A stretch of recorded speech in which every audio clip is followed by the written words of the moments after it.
Aleluia. Mais bonito para Jesus também. Vamos fazer mais bonito para Jesus? Aplaudindo, glorificando aos céus. Deus abençoe os músicos, amém? Vamos tomar uma aguinha, depois vocês sobem no final, amém? Boa noite, igreja. Graça e fé a todos, amém? Maravilhoso é Deus, amém? Deus está nesse lugar. Quantos aqui creem que pode, amém, sair daqui, amém, abençoado? Se você entrou aqui enfermo, quem crê que pode sair daqui curado, levanta sua mão, glorifica aos céus, porque o Deus que cura está aqui, o Deus que manifesta milagres está aqui, amém? Para você ficar bem à vontade, pode se assentar, amém? Em nome de Jesus. Graças a Deus. Deus tem uma palavra para nós nessa noite, amém? Por isso que eu preciso que você preste muita atenção, amém? Aqui no altar. Vocês já conhecem, quem já acompanha aí as mensagens aí do pastor Maurício, eu gosto de atenção, amém? Tem pastor que não se preocupa, consegue pregar, amém? Mesmo com barulho, mesmo com movimento. Eu já preciso de atenção, então eu preciso que você pare de se movimentar, deixe somente os diáconos trabalharem, você se assente, você olhe para o altar para que o Espírito de Deus possa falar com você, amém? Amado, é importante isso. Quando nós falamos isso, dá a impressão que nós estamos querendo ser implicante, mas não é. Quem conhece os princípios de Deus, quem conhece a palavra de Deus e a forma de Deus trabalhar, nunca vai fazer por menos do que isso. Sempre vai estar orientando a igreja para que a igreja possa ser abençoada. E não existe outra fórmula, outra forma de você ser abençoada ou abençoado que não seja pela fórmula de Deus. Amém? Então a fórmula de Deus é essa, que nós estejamos atentos, que nós sejamos disciplinados e que nós sejamos atenciosos. Porque a linha entre o céu e a terra, ela é muito fina, ela é muito sensível. Se você, por qualquer coisa dessa terra, você desviar a sua atenção, você perde, amém, essa bênção, você perde a minha direção, amém, dessa bênção, amém? Dito isso, eu gostaria que você abrisse a palavra do Senhor, 2 Crônicas, capítulo de número 7, nós vamos ler um pedaço do contexto. Talvez você conheça o texto, mas muitos aqui talvez desconheçam o contexto. Então eu vou ler parte do contexto para que eu possa depois contextualizar toda a mensagem, amém, através das minhas palavras, mas resumindo aquilo que já está no meu coração, amém?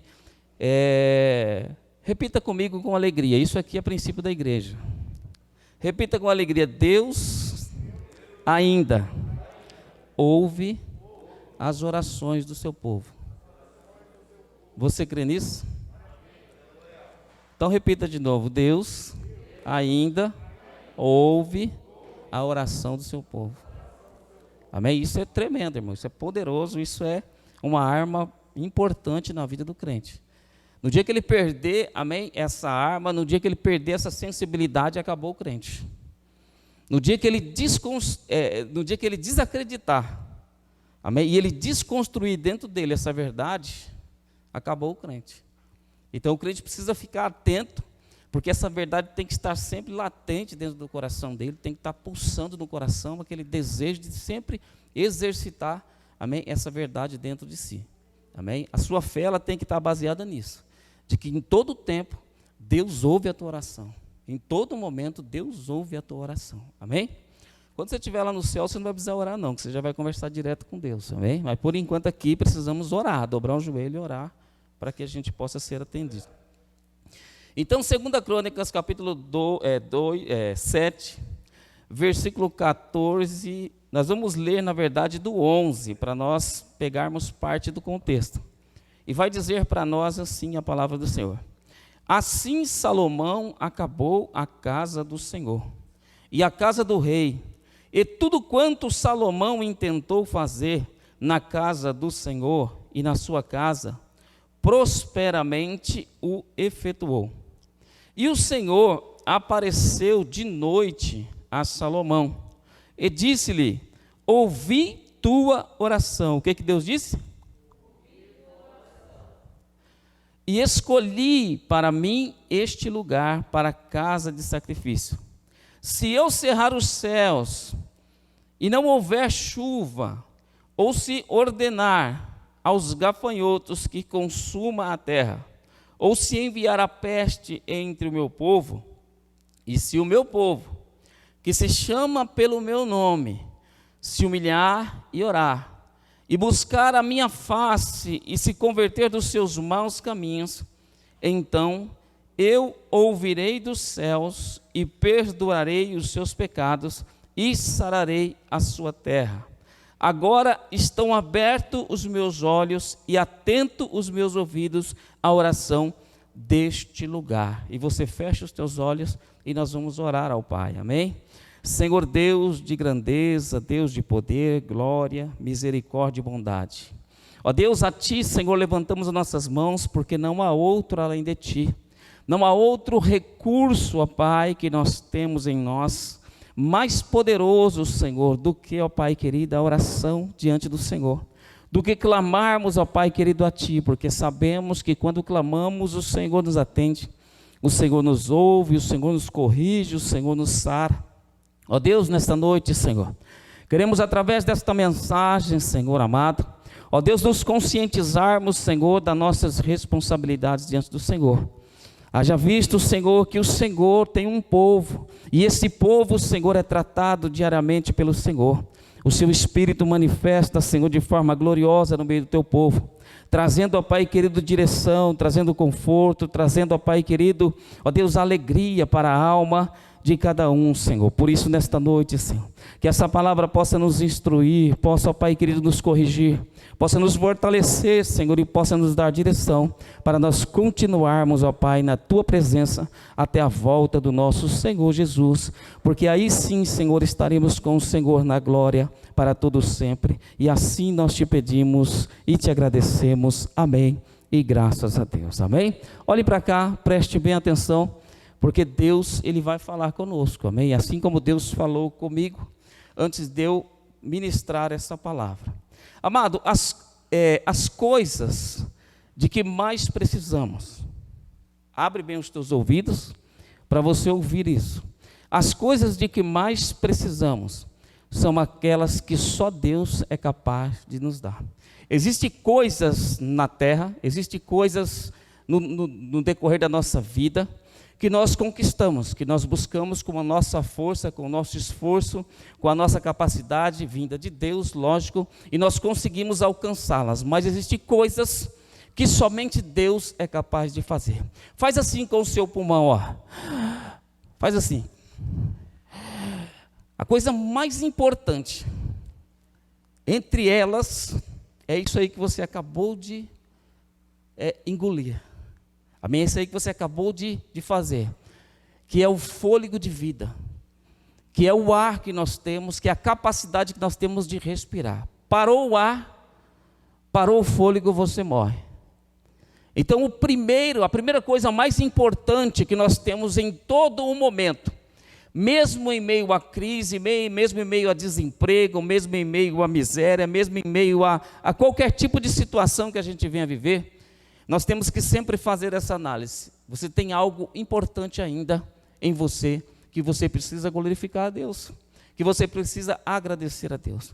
Então, quando nós olhamos para esse texto, eu disse para você que depois eu ia contextualizar para que a gente possa entender, porque se nós lemos texto fora do contexto, nós ilhamos um texto e nós queremos pregar uma doutrina baseada nesse texto fora do contexto, e não é isso que eu quero fazer aqui essa noite. Eu quero explanar para você todo o contexto dessa verdade aqui acontecida nessa época, para que nós possamos entender aquilo que Deus quer falar conosco nos dias de hoje. Quando nós olhamos para a 2 Crônica, se nós pegarmos desde o capítulo 6, aonde Salomão, no versículo 12, ele faz uma oração, depois de terminado a casa do Senhor, depois de construída todas as etapas da obra, no momento em que ele vai consagrar, segundo a Bíblia, existia lá na frente no altar, um altar de aproximadamente 5 metros por 5 metros, com 3 metros aproximadamente de altura. Era esse altar diante do povo. E ali a Bíblia diz que Salomão, ele vai então, quando ele termina de construir o templo, ele então chega diante do povo, levanta as mãos para o céu e começa a fazer uma oração a Deus. E ele ora a Deus profundamente, ele pede a Deus coisas que só quem tem intimidade com Deus, só quem conhece a Deus pede. E quando ele termina a oração, ele então está preparando para fazer a consagração, para fazer um rito de consagração daquele lugar, que naquela época, estávamos na época da lei, existia todo um ritual cerimonial para que pudesse acontecer essa celebração. E a Bíblia diz que quando ele vai fazer essa celebração, Deus, ele então, depois que Salomão ora, Deus ainda não responde para Salomão em palavras, mas Deus responde para Salomão em atitude. Qual é a atitude que Deus manifesta a Salomão nesse primeiro momento depois da oração dele? É que quando eles estão ali, todo o povo, dentro, amém, do templo, a Bíblia diz que a glória de Deus, ela enche a casa de tal maneira que os sacerdotes, eles não conseguem entrar na casa, não tem lugar mais para os sacerdotes entrar. Tamanha é a glória de Deus que ocupou aquela casa. E o povo vendo aquilo ficou maravilhado. E depois de toda a glória de Deus manifestada naquele lugar, após a oração de Salomão em consagração daquele lugar, aí depois que tudo acontece, aquela coisa maravilhosa, Deus na casa, Deus curando, Deus manifestando o poder, pois bem, Salomão está em casa. E aqui é o texto que nós lemos, uma parte do texto. E aqui Salomão está, e aí Deus, a Bíblia diz que Deus vem e fala com Salomão à noite. E aí essa fala de Deus foi a que nós lemos aqui. E aí entre essa fala, ele diz para Salomão o seguinte: olha, se o meu povo, e é aqui que eu entro na mensagem para trazer para você a vontade de Deus para nós nos dias de hoje. Existem caminhos para ser trilhado para que nós possamos chegar ao objetivo que é agradarmos a Deus e, agradando a Deus, consequentemente, recebermos a bênção do Senhor, amém? A vitória que vem da parte do Senhor. Aqui em particular, nós podemos ver que existem alguns pedidos de Deus para Salomão ensinar ao povo. Não é simplesmente, Deus não vai jogar bênção do céu para a tua vida. Não é assim que funciona. Quando falamos que tem coisas que só Deus pode fazer, por mais que você busque, por mais que você seja uma pessoa influente, por mais que você seja uma pessoa capacitada intelectualmente diante das pessoas, diante da sociedade, mas se Deus não permitir que não haja nada disso em você, Deus tira de você, porque Deus é quem criou a vida. Deus é dono da vida. Quando a pessoa morre, quando Deus resgata a pessoa, Deus não mata a pessoa, porque Ele é dono daquela vida. Deus tira aquela vida, amém, para si. Então aqui nós temos que entender que se eu sei que coisas como essa eu não posso e não tenho capacidade de alcançar, Deus deixou para mim um caminho que eu posso percorrer para ir até aquele que pode me dar isso. Então, se eu estou ruim, se eu estou mal, eu tenho que buscar ao Senhor. Se eu estou bem, se eu estou feliz e estou abastado de coisas, eu tenho que continuar buscando ao Senhor. Então, as coisas se diferenciam na sua gravidade, na sua, como é que eu posso dizer, na sua intensidade. Por exemplo, quando o salmista fala de angústia, muitos jovens aí que às vezes perderam a sua namorada, ou a namorada que perdeu o seu namorado, acham que Salomão está falando disso. Só que existem níveis de angústia, a qual essa, por exemplo, é uma angústia suave, que está lá em cima no topo.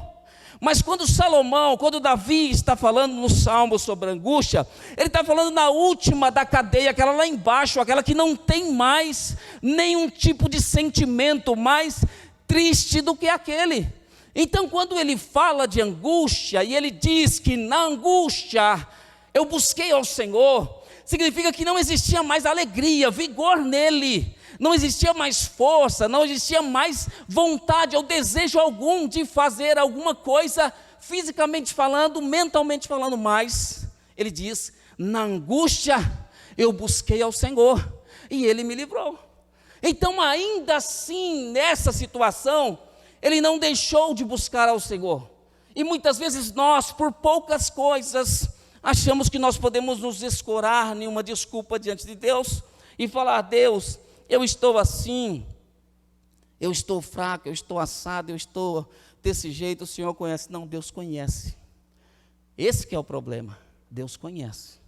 Então aqui nós vamos ver, depois que nós pegarmos o versículo 14 e o 15, nós vamos ver que as pessoas usam muito esse versículo. Talvez você, como homem e mulher de Deus, talvez tenha usado esse versículo descontextualizado, e talvez de forma errônea, porque é bem claro, ainda que você tire ele do contexto, ele mesmo assim ainda é explicativo, ainda assim ele é didático espiritualmente falando, porque ele fala de forma clara para nós o que nós temos que fazer. Quando ele diz, se o meu povo, ele está falando com quem? Com o seu povo. Ele não está falando com o mundo. Ele não está falando com o ímpio, porque a Bíblia diz, através do profeta, que o ímpio, quando ele clama, Deus vira o rosto, porque os pecados estão encobrindo a oração do ímpio. Então, antes de o ímpio querer orar, ele tem que se converter, ele tem que se arrepender, ele tem que aceitar, entregar a vida para Jesus, para que quando Deus olhar para aquele ímpio, veja Jesus nele, e veja o sangue, o sacrifício de Jesus, para que através desse sacrifício, dessa atitude que você tomou, você possa ser ouvido pelo Senhor, você possa ser atendido pelo Senhor. Então vamos lá, aqui ele diz, se o meu povo, o seu povo, conforme João diz, que todo aquele que o receberam, deu-lhes o poder de serem feitos filhos de Deus. Então não é uma coisa qualquer, é um poder, é uma autoridade que nós recebemos de sermos chamados filhos de Deus. Então eu não sou simplesmente um filho de Deus, eu recebi o poder de ser.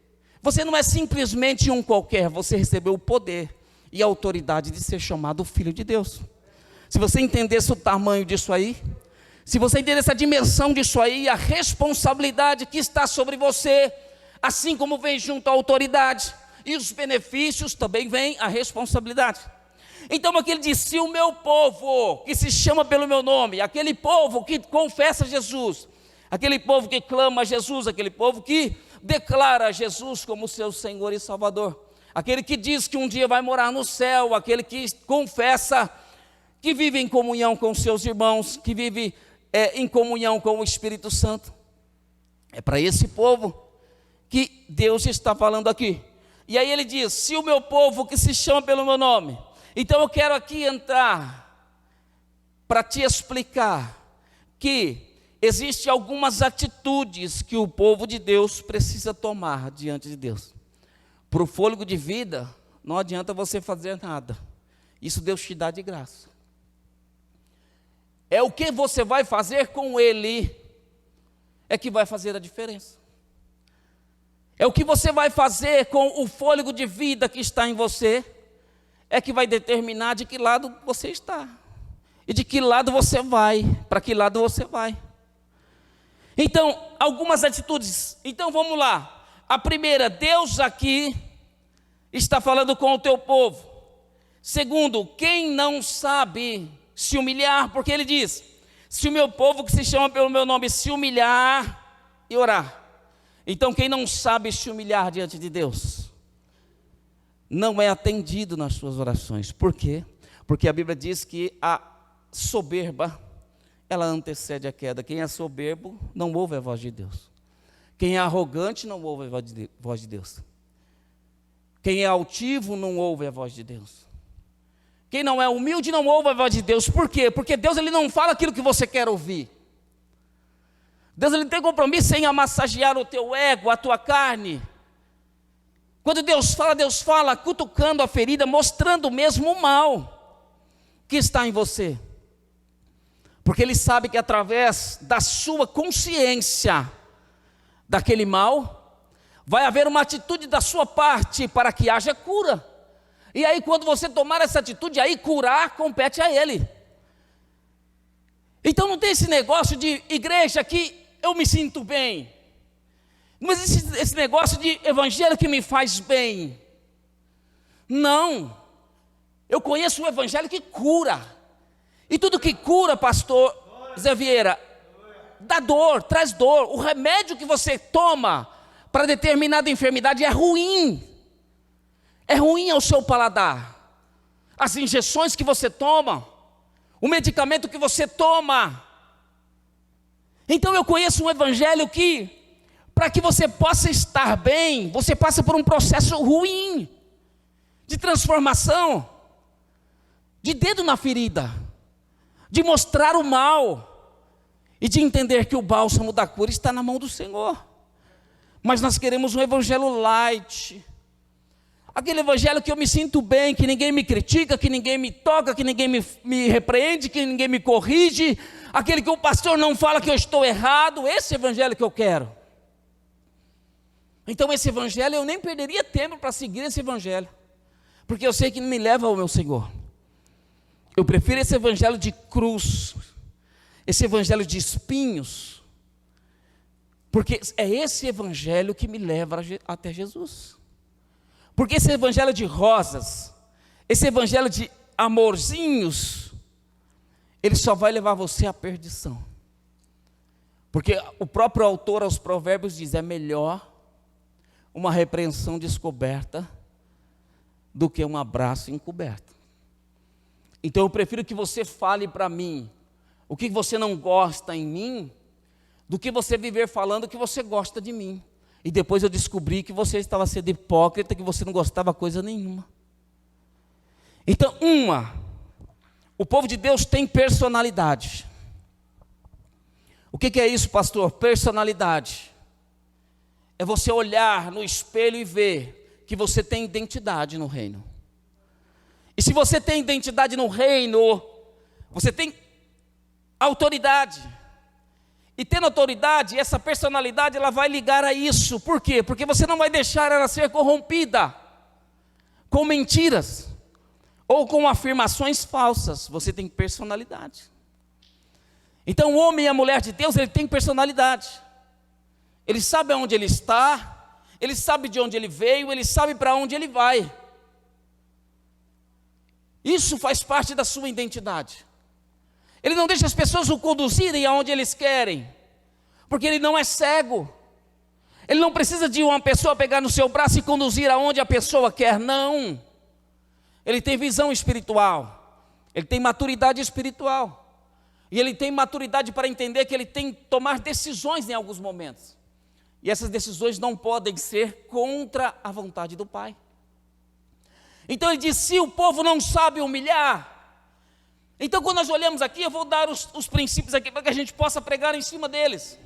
Então vemos que Salomão estava orando a Deus, antes de consagrar o templo.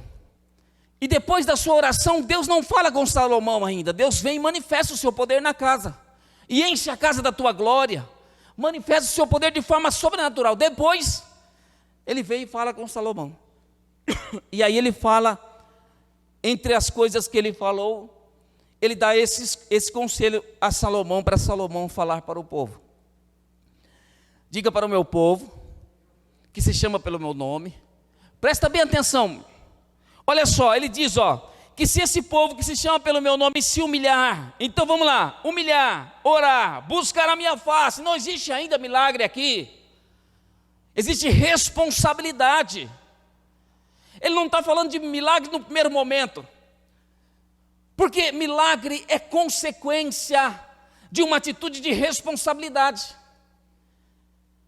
Quando você está numa faculdade ou numa escola, o seu milagre vem depois de uma responsabilidade de estudo, de desempenho, de interesse, de vontade. Mas o primeiro momento é responsabilidade, não é bênção, não é milagre. Então com Deus é assim, não existe milagre em primeiro lugar, existe responsabilidade e atitude depois do milagre. Então qual é a parte aqui que Deus fala e imprime no homem a responsabilidade? Primeiro, ele tem que ser parte do povo de Deus, tem que ter entregado a sua vida para o Senhor, reconhecido que Jesus morreu na cruz e fez dele o seu povo. Depois se humilhar, ser pessoa capaz de perdoar, entre outras coisas. Eu estou falando de um requisito mais simples de quem sabe se humilhar. É reconhecer e perdoar. As pessoas que não sabem perdoar, é a mesma coisa você querer ofender a pessoa, pegando brasas de fogo na sua mão para atacar na pessoa. Quem vai sofrer é você. Quem vai sofrer o dano é você. Então o rancor traz doença física também. O rancor, o remorso, sabe? Aquele sentimento de amargura dos outros, isso traz doença física também. Não é só doença espiritual, não. Então deixa de ser inocente, crente, irmão e irmã. Tira isso do seu coração. Você só está se prejudicando com isso. Então nós temos que aprender a ser humilde. E a humildade depois ela faz você olhar no espelho e olhar para dentro de você. E ver o quão bom você fez para você mesmo. O ano passado, eu até já preguei isso aqui, eu tinha muitas coisas entre a minha parentela. Problemas de relacionamento, de compatibilidade entre nós. Existia uma barreira muito grande. Mas o Espírito de Deus falou comigo e mandou eu procurar todos e pedir perdão. Independente, não, a minha parte era essa. E procurei, e graças a Deus, hoje cada um vive com a sua identidade, com a sua personalidade, mas nós convivemos bem hoje. Porque eu entendi que aquilo estava fazendo mal para mim. E fazendo mal para mim, estava fazendo mal para aqueles que estão ao meu redor. Então o povo tem que aprender a se humilhar. Então ele diz aqui, humilhar, orar. E como é que você vai fazer isso? Na sua casa, lógico, mas também você tem que estar junto. Porque se você não congrega, se você não está junto com o seu irmão, não é que isso é regra, mas isso faz parte do fortalecimento da igreja, estar em comunhão, não é estar junto. Não estou falando de ajuntamento, eu estou falando de comunhão. Como é quando você pode olhar na cara do seu irmão, no olho do seu irmão, e você dizer que o ama, independente das características dele que te desagrada. Porque, poxa vida, se fosse por característica, ninguém ia amar o pastor Maurício aqui. Se fosse por jeito, por aparência, talvez nem bonito eu seja para te agradar. Mas aqueles que são verdadeiros, olha nos meus olhos e vê a unção de Deus em mim, assim como eu o vejo neles. Isso me aproxima mais dessas pessoas e faz eu ignorar os problemas e os defeitos. Porque se eu não posso discutir os defeitos com o meu irmão, então eu não posso dizer que aquilo está fazendo um mal, porque às vezes é mal para você. Você já parou para pensar? Às vezes as pessoas querem que você mude, quer que você tome a atitude que eles querem, mas você já percebeu que aquilo faz bem para você, nesse sentido? A mesma coisa é conosco. Às vezes nós olhamos e queremos que as pessoas mudem, se as pessoas não mudem, a gente já cria uma barreira. Então procura mudar você. Olha para você, olha no espelho, veja o mal que existe em você e mude. E as pessoas que você veja que tem algum mal, ore a Deus, deixa Deus tratar. E se você puder discutir o assunto, discuta. Talvez você apresente para a pessoa, talvez ela nem imagine que isso seja desse jeito. Então nós temos que entender isso. Então ele diz, tem que se humilhar, orar, buscar a face do Senhor e se converter dos seus maus caminhos. Então essas são parte das responsabilidades. Depois vai vir o milagre. Então a pessoa vive na prática do mal, na prática do pecado, vivendo uma vida totalmente longe de princípios morais, e acha que se ele clamar a Deus, e Deus vai responder. Como assim? Então Deus não tem princípio? Então Deus não tem regra, não existe leis. Se eu e você que estamos na presença de Deus, que conhecemos a palavra de Deus, por isso que tem coisa, irmão, que você não pode colocar no mesmo volume. O crente tem que aprender a diferenciar as coisas, porque senão você começa a proferir que Deus é um Deus que faz as coisas de forma bagunçada. E não é assim, existem princípios. E são esses princípios que têm sido quebrados há anos dentro da igreja. Nós ensinávamos muito aqui na escola bíblica sobre o ágape. O amor que a Bíblia diz que nos últimos dias esfriaria. As pessoas acreditam que é amor, esse amor que as pessoas têm lá fora, não, ali está falando do ágape. Está falando do amor da igreja. Está falando do amor da igreja, é ele que se esfriaria. Não está falando do amor da humanidade, está falando do ágape. O amor que está dentro da igreja. Aquele amor que contagia, aquele amor que aproxima, aquele amor que ferve na alma do crente. É esse amor que está acabando. Sabe por quê? Por causa do pecado. Porque hoje em dia, quando você olha as informações nas redes sociais, você coloca tudo no mesmo volume. O camarada colocar uma gravata, pegar uma Bíblia e dizer que é pastor, pronto, está lá o pastor. Ou falar de Jesus já é pastor. E aí a pessoa começa a acreditar nas mentiras, nas besteiras, desde que ele esteja na mídia, esteja falando famoso, as pessoas começam a acreditar. E aí começa a dizer, não, está vendo, eu aprendi, olha como é que eu estava errado. Não, não é que você estava errado não, irmão. Não é que você estava errado não, irmã, você estava aprendendo certo. Mas aí você começou a desviar sua atenção para os lobos, que a Bíblia diz. Quando Paulo orienta a Timóteo, ele diz que nos últimos dias muitos apostatarão da fé, dando ouvido a espíritos enganadores e a doutrina de demônios. E muitos iriam atrás dessas pessoas. Por isso que a Bíblia diz que se esses dias não se abreviasse, talvez até os salvos não conseguiriam alcançar a salvação. Justamente por causa desse mal que as pessoas estão aderindo para dentro de si. Hoje está virando tão comum as coisas que sempre a Bíblia disse que era pecado, e vai continuar sendo pecado. Hoje está de forma tão banal as coisas, a ponto de, eu conversei um dia com um irmão, e ele conversando comigo, nós estávamos falando um assunto muito importante, e eu fui corrigir ele, irmão de outro ministério. Aí ele falou, mas aonde está isso? Eu falei, irmão, na Bíblia. Aí ele disse, mas e daí? Eu falei, mas você não acredita na Bíblia? O que você está fazendo na igreja?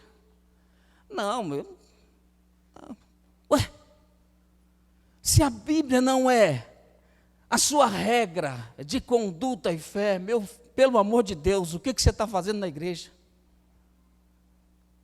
Se isso aqui não for o seu norte, se isso aqui não for a direção da tua vida, pelo amor de Deus, o que você está fazendo na igreja? Porque nós vivemos por isso aqui, por isso que nós pregamos. É isso aqui que é o nosso ponto de partida. E o caminho que nós trilhamos é aqui que nós tiramos. Isso aqui é um mapa da vida do crente. Isso aqui é a palavra que Deus deixou para nós, para direcionar a nossa vida. Então aqui ele vai dizer para nós que existe algumas responsabilidades. Porque se nós aprendermos que se eu assumir a minha responsabilidade como crente, eu não preciso ser repreendido pelo pastor ou pelo meu líder, porque a Bíblia vai dizer para nós que as autoridades não são para ser temidas. As autoridades são para ser respeitadas, porque se você faz o bem, não tem por que você temer as autoridades. As pessoas que têm medo de pastor, as pessoas que têm medo de entrar no gabinete com o pastor, é pessoas que já estão erradas, que estão na prática do erro e costumeiramente estão errando. Porque aquele que procura policiar a sua vida, fazer da sua vida um instrumento de Deus, ele não está preocupado. Ele não está preocupado com isso. Porque ele sabe que um pastor, um líder, é uma autoridade de Deus para te corrigir. Hoje, infelizmente, se um pastor vai corrigir um membro, ou uma ovelha, um líder, 99% de probabilidade daquele crente sair da igreja. 99%, isso é uma realidade. Eu não estou falando só de falar, irmão, você sentou ali, tem que sentar, eu estou falando dessa repreensão, não. Você sabe do que eu estou falando. Tem coisas que quem já frequentou gabinetes, quem já esteve num gabinete com o pastor tratando de assuntos sérios, sabe. Quando você sai de lá, você sai arrebentado. Por quê? Porque ali cutuca a ferida mesmo, mexe mesmo. Quando nós chamamos pessoas, eu já dirigi igreja, e eu já sentei com muitos membros na igreja, tem que ser assim, porque senão não há cura, e não há bênção. E eu, como pastor, preciso que você seja abençoado. Eu não posso deixar você seguir a tua vida de forma desregrada, eu tenho que te corrigir, eu tenho que te orientar. Assim como um pai, quando orienta um filho, ele não quer o mal do filho, ele quer o bem do filho. Então, ele, se for preciso ao extremo, pegar uma vara e bater no filho, ele faz isso. Então, até isso, hoje em dia, já ficou obsoleto, já ficou ultrapassado. Até corrigir os filhos hoje. Então são coisas que, se nós não tomarmos cuidado, e nós não nos atentarmos para as responsabilidades que está sobre nós, nós deixaremos de receber bênção de Deus. Estaremos sempre numa euforia histérica dentro da igreja, numa gritaria histérica, e presença de Deus nenhuma. Nota-se que o contexto desse texto que nós lemos, ele vai falar que Salomão se humilha. Depois da sua casa, você lê o capítulo 6, do versículo 12, e vai até aí onde nós paramos. Se você tiver, amém, vontade de crescer e de aprender a palavra de Deus, pega o capítulo 6, do versículo 12 em diante, vai até o ponto que nós paramos aqui, que você vai ver o que Salomão pediu para Deus, e de forma, qual foi a forma que ele pediu aquilo para Deus, para que Deus pudesse se manifestar na casa e abençoar o povo. Então, se não houver esses princípios, é como eu falei, é fórmula, e fórmula não muda. Você já parou para analisar? Tudo que nós fazemos, existe uma fórmula. Se você trabalha com obra, você sabe que você vai mexer uma massa para reboco, existe uma fórmula. Se você vai mexer uma massa para chapisco, é uma fórmula. Se você vai mexer uma massa para regularizar um piso, é uma fórmula. Tudo existe uma fórmula. Se você inverter as fórmulas, você tem um resultado não desejado. Então, existem algumas regras e algumas fórmulas na Bíblia, que se nós aplicarmos ela da maneira que Deus está mandando, a consequência é certeira. Então, depois dessa responsabilidade, aí Deus vai falar, aí sim, olha só, então, então, depois de você entender isso, depois de você assumir a sua responsabilidade, você cumprir o teu papel, você fizer aquilo que eu estou mandando você fazer, aí sim, agora, é responsabilidade de Deus. Olha que coisa tremenda. Está vendo de onde vêm os milagres? Porque para Deus fazer é fácil. Quando não acontece milagre na tua vida, não é porque Deus não te ouviu, não é porque foi difícil para Deus te ouvir, não, é porque a sua parte nesse negócio não foi feita, não foi cumprida. Então, quando nós vemos aqui, Deus fala para o homem, faz desse jeito, porque aí depois eu vou te abençoar. E aí ele diz, depois de tudo isso feito, então eu ouvirei do céu. Olha só, eles estavam clamando a Deus, e aí ele diz, olha só, aí ele vai vir, e quando ele vir, ele não vai abençoar de cara. Olha só, ele diz, então eu ouvirei do céu. A primeira atitude de Deus para que o milagre aconteça, primeiro, não é só naquela época, na época de hoje é a mesma coisa, o princípio é o mesmo. Primeiro de tudo, ele vai perdoar o seu pecado, porque foi através de um pecado, de um erro, de uma atitude errada sua, uma condução errada na sua direção, é que ocasionou aquilo. Então, ele vai perdoar o seu pecado. Primeira coisa, ele vai perdoar. Depois, ele vai sarar a terra.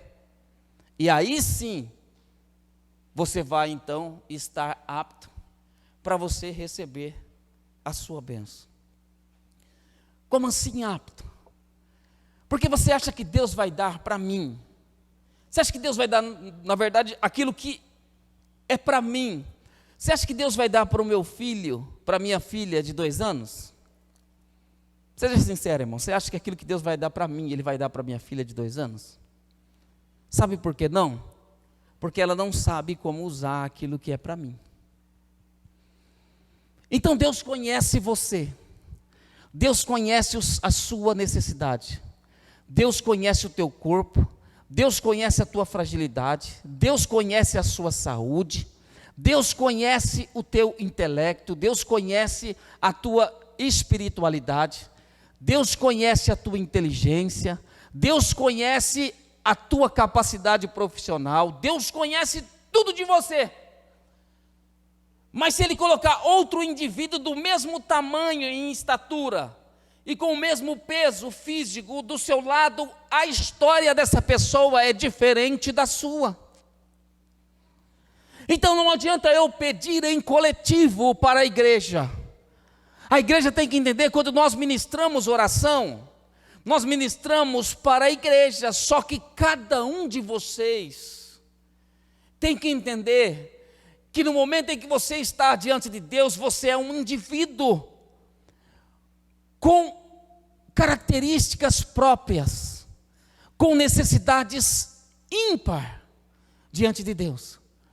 E se você assume essa identidade, no momento da oração, você vai ver as suas mazelas, e você vai pedir perdão se você tiver em falha, e você vai se corrigir, e quando você orar, Deus vai ouvir a tua oração, porque a sua oração está sendo individual, de um ser que tem necessidades. Quando eu oro a Deus, e isso não é egoísmo, presta bem atenção, faça isso. Começa a orar por você também. Começa a expor em oração as suas dificuldades, as suas incapacidades, as suas fragilidades. Tem pessoas que têm dificuldade até de falar para Deus as suas incapacidades. Meu irmão, minha irmã, Deus conhece tudo de você. Isso é uma falta de humildade. É uma falta de se humilhar diante de Deus, se você não tem condição de falar para Deus as suas mazelas, os seus pontos fracos. Por isso que Jesus diz, vai para o quarto, em silêncio. Porque você vai falar, mas Deus já sabe o que está no teu coração. Mas Ele quer que você expresse. Porque uma vez que você se expressa, você mostra para você mesmo que você tem necessidades. Você mostra para você mesmo que você é fraco. Você mostra para você mesmo que você é incapaz e que você precisa de um Deus capaz. Eu não posso curar você. Médico nenhum pode curar você. Mas se você conhece um Deus que cura, se você conhece um Deus que pode tirar a pior enfermidade que já foi catalogada pela medicina, se ela estiver no seu corpo, Deus pode tirar. Porque aquilo que parece impossível, Deus Ele é tão tremendo, que Ele faz ser possível. E aquilo que você imaginava, presta bem atenção, eu vou contar esse testemunho e nós já vamos orar acerca disso que nós estamos falando aqui. Eu já até contei isso aqui, talvez, eu não lembro se aqui eu já contei isso. Eu lembro que um dia, pastor, eu estava vindo lá de Campinas, eu trabalhava nessa época como funcionário de uma empresa. E eu estava vindo no ônibus com a minha mochila, tal, sentado ali. E aí eu passei na frente de uma igreja, na frente que eu falo assim, não no alinhamento da igreja, para a igreja ficava longe, lá embaixo. E aí o Espírito Santo falou para mim, olha só que coisa tremenda.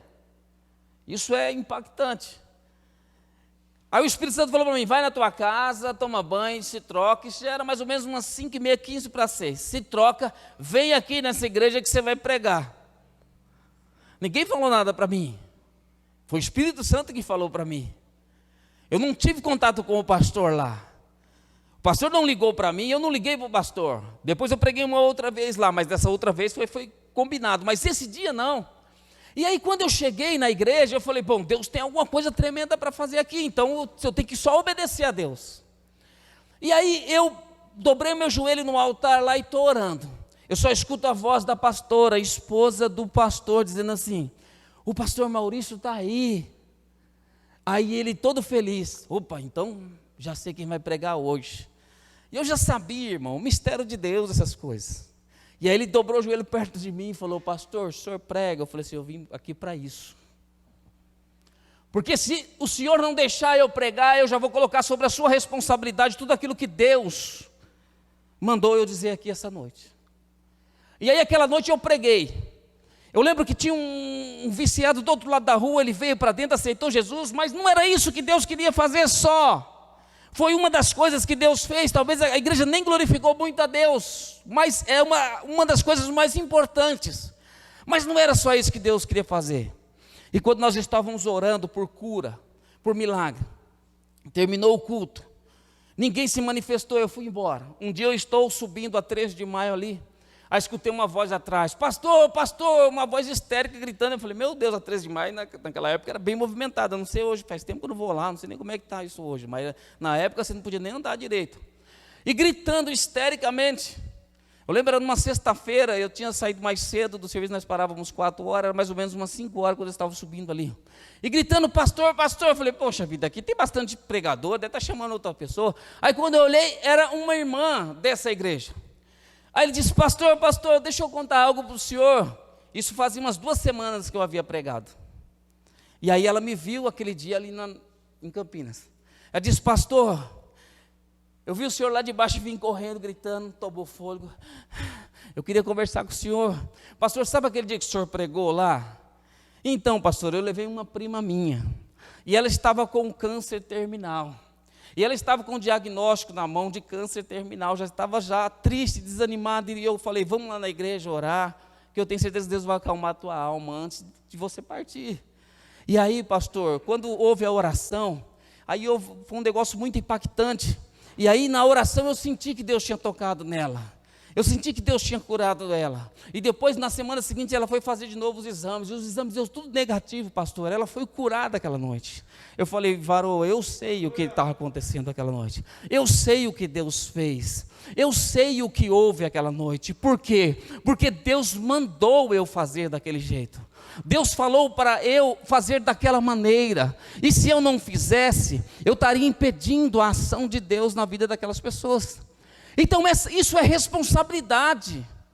Então eu e você temos que aprender, não é bênção jogada do alto, não é jogado assim não, as bênçãos são conquistadas, são buscadas, são tomadas à força, como Jesus diz, o reino de Deus não é uma coisa assim não abre lá e joga não existe isso, existe responsabilidades, existe esforço da nossa parte, existe dedicação da nossa parte.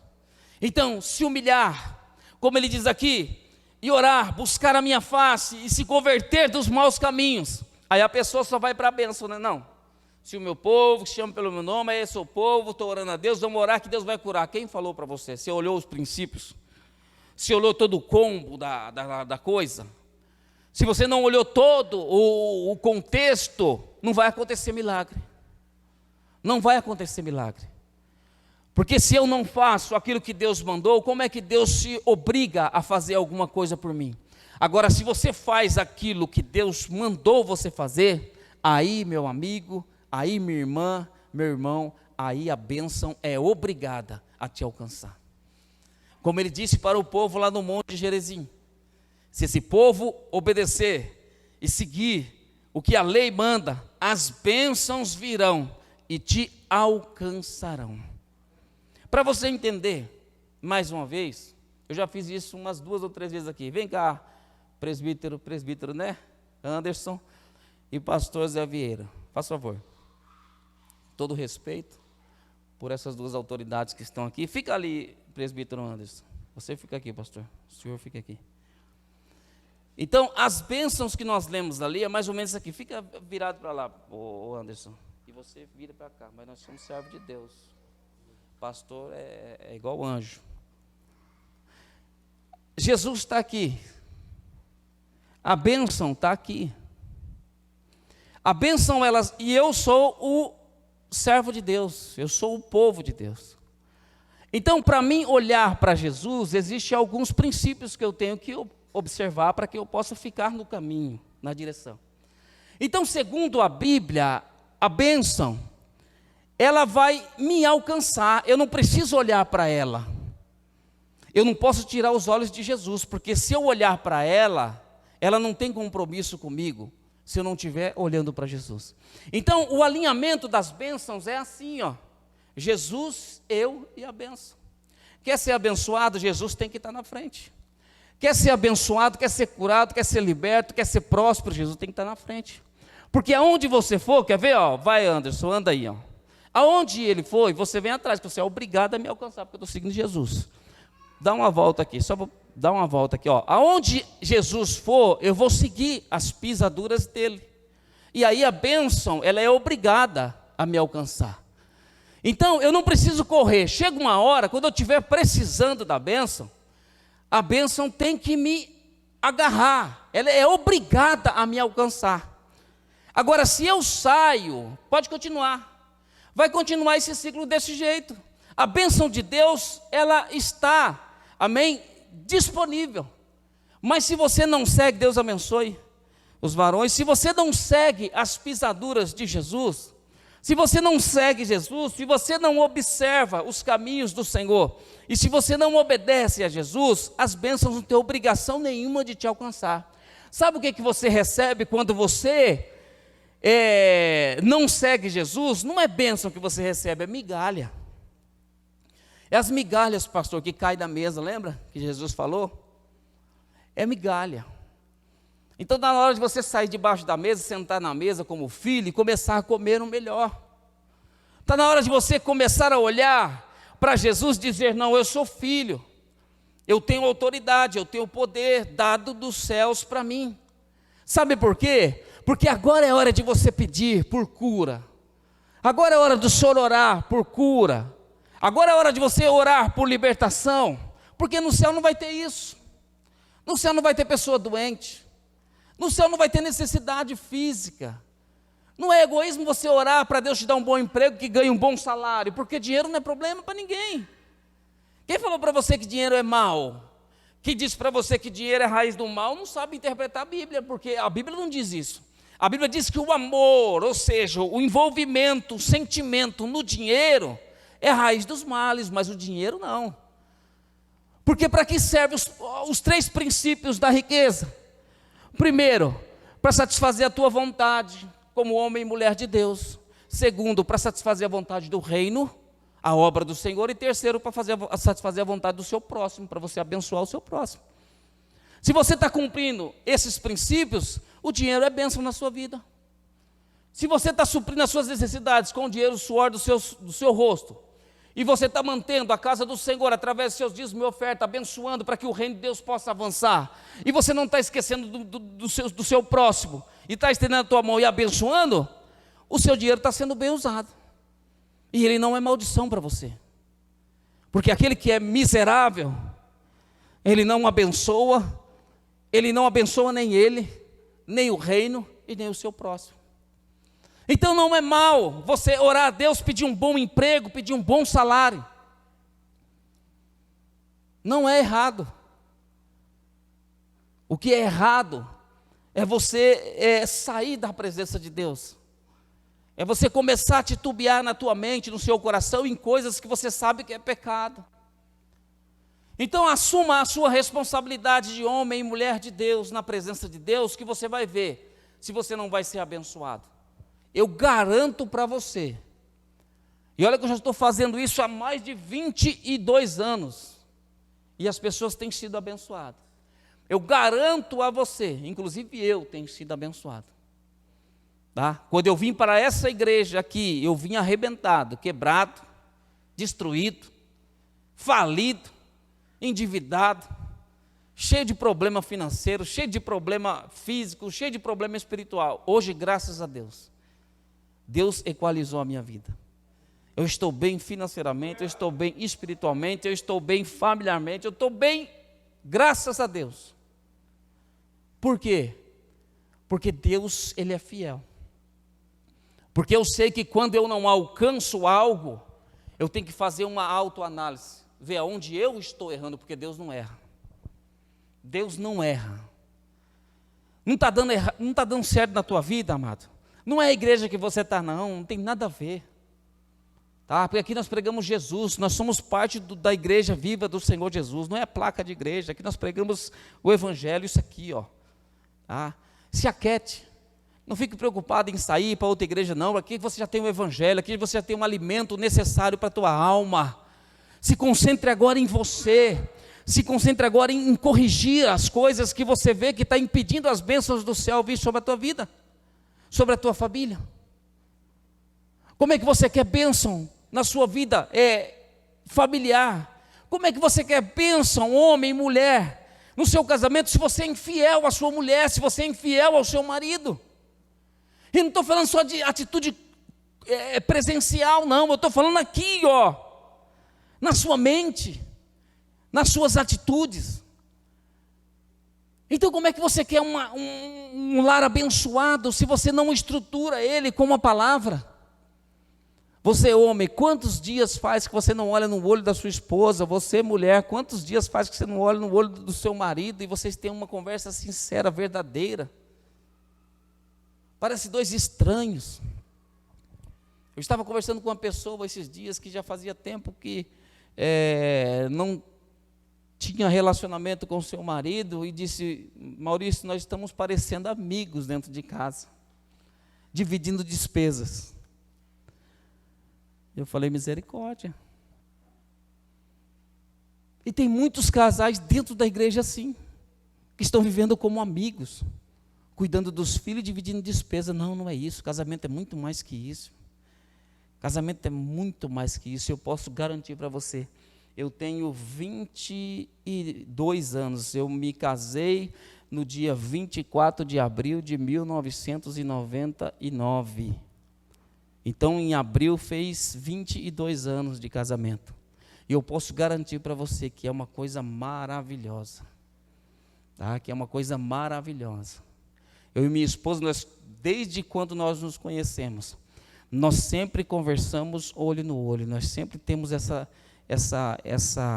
cumplicidade de falarmos olho no olho. Porque até se você pensar em algo errado, isso já aconteceu até em sonho, a gente dividir um com o outro. Então, para que Deus possa abençoar o meu casamento, eu sei que eu tenho que agir assim. Não tem como Deus abençoar o meu relacionamento com a minha esposa se eu não for franco, se eu não for verdadeiro, se eu não for transparente, se eu não expor o meu sentimento, se eu não expor a minha forma, o que eu penso. E casamento não é autoritarismo. Não é o homem que manda em você, mulher, e não é você que vai mandar no homem também. É uma cumplicidade, é os dois juntos, olhando num só foco, olhando numa só direção, um respeitando o outro, um sendo fiel ao outro, um sendo carinhoso com o outro, um sendo cuidador do outro. Isso é casamento, isso é lar feliz, isso é bênção de Deus. E você fazendo isso, pode ter certeza, o seu lar vai ser abençoado, vai ser fortalecido, e todo o mal que vir contra vocês não vai derrubar vocês. Eu lembro que teve um dia que eu estava no WhatsApp, aí uma moça que tinha vindo aqui da igreja tal, começou a me cantar. Olha só que coisa. E se você não tem cumplicidade com a sua esposa, aí no primeiro momento, nós que somos pastor, né, pastor? Tem hora que a gente fica meio disperso, que a gente acha que todo mundo vem para pedir oração, né? E aí essa pessoa veio aqui, eu falei: bom, está pedindo oração, vou aceitar ela, né? Aí aceitei. Aí nós estamos batendo papo. Rapaz do céu, pastor, misericórdia. Aí, quando eu vi que a intenção não era essa, eu chamei minha esposa e ela sentou comigo no computador. Eu fui conversando com ela e ela vendo o que essa moça estava falando. Jesus amado, tanto de coisa que ela propôs. Aí eu falei, não, você não quer. Minha filha, faz o seguinte, você não vai ter nada para me dar que a minha esposa já não tenha. E outra, eu sou casado, sou pastor, prego o evangelho, achei que você estava precisando de uma palavra, de uma oração, mas por eu ver que a sua intenção é outra, eu vou te bloquear, tá bom, filha? Deus te abençoe, mude o seu pensamento, mude a sua forma de agir e tchau. Não tem mais o que fazer. A intenção já era essa. Então, se você não está focado no reino, você cai. Você acaba entrando na conversa, você acaba entrando. Então, homem, você e a sua mulher não devem ter segredo. Na minha casa, tanto é que o meu computador, ele tem aquele aplicativo do WhatsApp aberto. E aí eu deixo o meu WhatsApp salvo lá. Qualquer pessoa da minha casa pode chegar lá hoje, ou qualquer pessoa que se abrir o meu computador e clicar no ícone do WhatsApp, vai abrir todas as minhas conversas que eu teve enquanto eu estava ali, online, quando eu estava ali próximo ali. Então, pode ler todas as conversas, ouvir todos os áudios. Por quê? Porque eu não tenho o que esconder, não adianta eu esconder do homem. Não adianta você, amado e amada, tentar esconder do homem. Porque o Deus que nós servimos, Ele sonda os nossos corações. Ele conhece as nossas intenções. E muitas vezes, a intenção, ela é mais importante do que a ação. Às vezes aquilo que está no coração, latejando ali, aquele desejo, dobra o joelho, pede perdão, arranca do coração. Porque às vezes ele está fazendo mais mal para você, do que muitas vezes a ação. Lógico, a ação ela vai concluir e vai fazer com que gere o pecado, e o pecado vai gerar uma destruição. Por que eu falo isso? Porque adultério não nasce adultério. Não é uma coisa assim, adulterei, não. É todo um processo. A fornicação é a mesma coisa, todo um processo. E tudo isso é pecado. Tudo isso é mal que você traz para a tua vida. Tudo isso é malefício que você traz para a tua caminhada. É enfraquecimento para a tua alma. Então você tem que tomar posição. Você tem que decidir o que você quer. Você não aceitou Jesus?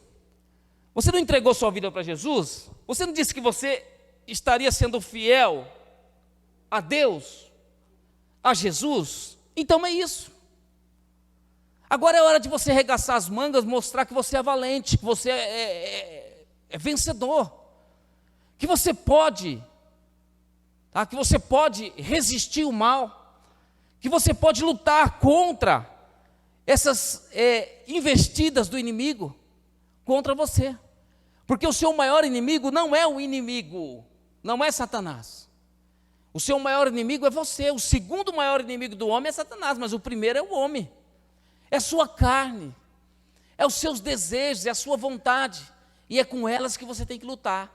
Não está aguentando? Jejua mais, ore mais, leia mais a Bíblia, participe mais dos cultos, dobra o teu joelho, faça a campanha de oração. Era assim que nós fazíamos no começo. Quem é mais velho aqui lembra? Tem poucos aqui, os outros estão em outros ministérios, já são até pastores. Pastor Vanderlei, que aqui congrega, ele já foi até aluno meu no discipulado. Ele, se viesse aqui, ele ia lembrar. Quantas vezes nós fazíamos campanha no monte de oração, jejum, começávamos a jejuar na sexta-feira, pastor. Começávamos a jejuar na quinta de noite. Começava o jejum, passava a sexta-feira todinha em jejum, e a gente subia no monte de madrugada para orar. Depois que nós terminávamos a oração, aquele momento gostoso de unção de Deus, aí nós íamos para a casa de um irmão, e ali nós entregávamos o nosso jejum, aí fazíamos uma comida ali, a gente comia ali, e todo mundo entregava o jejum, porque nós sabíamos que era assim que nós íamos conseguir vencer o mal. Não era para ser mais crente do que ninguém, não é isso não. O jejum e as campanhas não é para você ser mais crente do que ninguém, não. O jejum e a oração e as campanhas são para você se fortalecer, são para você resistir o mal, para você resistir o pecado, para você se fortalecer, para você estar de pé. É por isso que muitos estão rastejando, muitos estão andando com dificuldade na presença de Deus. Por quê? Porque tem dificuldade de se consagrar, tem dificuldade de buscar, tem dificuldade de orar, tem dificuldade de jejuar, porque é mais fácil ficar num celular, é mais fácil ficar num aplicativo, é mais fácil ficar ali em redes sociais dias e dias, horas e horas, do que mortificar, dobrar o teu joelho, entrar em oração e entrar em consagração. Então olha que a Bíblia está dizendo aqui, que existe um princípio. Se não tivermos esses princípios, não vamos receber bênção. Então não temos que fazer média aqui no altar para você, para te iludir. A realidade é essa, amado. Se eu e você não tomarmos a nossa atitude como servos e servas de Deus, nós vamos continuar como terra seca, como deserto. Como aquele cantor sempre cantou: Senhor, minha oração se tornou sequidão, se tornou um deserto, e até a minha oração já não passa de canção, de palavras repetidas. Então na vida de muito crente isso tem sido uma verdade. As minhas orações estão parecendo reza.